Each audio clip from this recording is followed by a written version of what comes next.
Hello friends, welcome to Eswar blogs from Kuwait. కొత్తగా మీరు ఈ వీడియోని చూస్తున్నట్లయితే సబ్స్క్రైబ్ చేయండి, లైక్ చేయండి, షేర్ చేయండి, కామెంట్ చేయండి. మీకు news updates, current affairs, success stories అన్నీ మీకు వీడియోలు చేసి అందిస్తుంటాను. ఈరోజు కరెంట్ అఫైర్స్లో భాగంగా ఆయన తాగిన టీ చాలా ఖరీదైంది, పాక్ మొత్తం మూలం చెల్లిస్తుంది. ఈ టాపిక్ మీద మనం ఈరోజు వీడియో చేస్తామండి. 2021 ఆగస్టు 2 నుంచి ఆఫ్ఘనిస్తాన్లో తాలిబాన్ రాజ్యం ఏర్పడగానే అక్కడికి వెళ్ళి టీ తాగిన పాక్ ఆర్మీకి చెందిన ఓ జనరల్ చేసిన తప్పునకు ఇప్పుడు దేశం మొత్తం మూల్యం చెల్లిస్తోంది. ఈ విషయాన్ని పాకిస్తాన్ విదేశాంగ మంత్రి ఇషాక్ దార్ శనివారం లండన్ హై కమిషన్ కార్యాలయంలో వెల్లడించారు. అమెరికా మద్దతుతో ఉన్న గని ప్రభుత్వాన్ని కూల్చేందుకు తాలిబాన్లకు మద్దతుగా కొందరు మిలిటెంట్లను విడుదల చేశారన్నారు. వారు ఇప్పుడు బలూచిస్తాన్లో ఉగ్రవాదానికి మాస్టర్ మైండ్గా మారారని ఆందోళన వ్యక్తం చేశారు. ఆ కప్పు టీకి దేశం మొత్తం మూల్యం చెల్లిస్తుందని డాన్ పత్రిక రాసిన వ్యాసాన్ని ఉటంకించారు. గత కొన్ని రోజుల్లో జరిగిన దాడుల్లో పాక్లోని వివిధ ప్రావిన్స్లో మొత్తం 14 మంది సైనికులు సహా 50 మంది ప్రాణాలు కోల్పోయిన నేపథ్యంలో దార్ ఈ వ్యాఖ్యలు చేశారు. హమీద్ కాబూల్ పర్యటనకు నాటి ప్రధాని అనుమతి ఇచ్చారన్న ప్రశ్నపై స్పందిస్తూ, ఇమ్రాన్ ఖాన్ అనుమతి లేకుండా ఆయన అక్కడికి వెళ్లారని నమ్మడం చాలా కష్టం.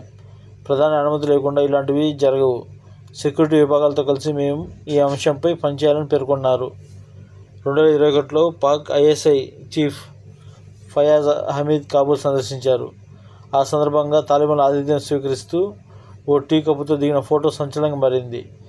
తాజాగా అతన్ని విమర్శిస్తూ దార్ వ్యాఖ్యలు చేశారు.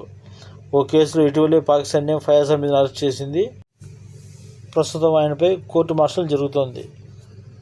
మనం తరచుగా వింటుంటాం, ఒక ఐడియా తన జీవితాన్ని మార్చినట్టుగా. ఆఫ్ఘనిస్తాన్ తాలిబాన్ రాజ్యం ఏర్పడినప్పుడు అతను చేసిన ఒక చిన్న టీ కప్పు వ్యవహారం ఈరోజు పాకిస్తాన్ పూర్తిగా అతలాకుతలం అయిపోయింది. ఒకప్పుడు కువైత్ దినార్లో ఒక పాకిస్తాన్ కరెన్సీ వచ్చేసి 400 రూపాయలు ఉండేది. ఈరోజు దాదాపుగా 1000 రూపాయలు ఉంది. అంత పతనానికి దిగజారిపోయింది పాకిస్తాన్ గవర్నమెంటు. ప్రస్తుతానికి పాకిస్తాన్ పరిస్థితి ఎలా ఉందంటే, వర్షాలు వచ్చినా, వరదలు వచ్చినా, భూకంపాలు వచ్చినా, లేకపోతే బయట దేశస్తులు వచ్చి అటాక్ చేసినా ఆడవాళ్ళకు సపోర్ట్ చేయడానికి ఎటువంటి మెకానిజం లేదండి. ఇంత దిగజారిపోయింది. ఎందుకంటే పాకిస్తాన్లో 22 కోట్ల మంది జనాభాకి ఎవరికి వారే పెద్ద లీడర్లు. వాళ్ళు గవర్నమెంట్ సిస్టమ్ ఫాలో కారు, చెప్పింది పట్టించుకోరు.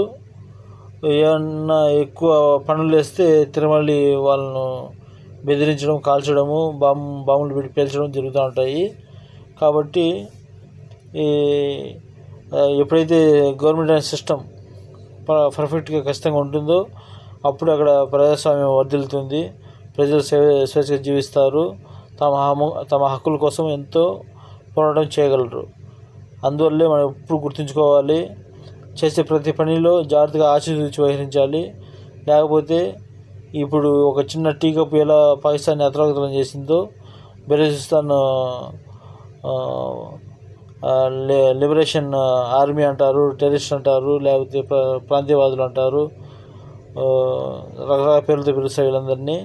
అలాంటి వల్ల ఇప్పుడు పాకిస్తాన్ పూర్తిగా అతలాకుతలం అయిపోయింది. ఇదే మనకు పెద్ద గుణపాఠం.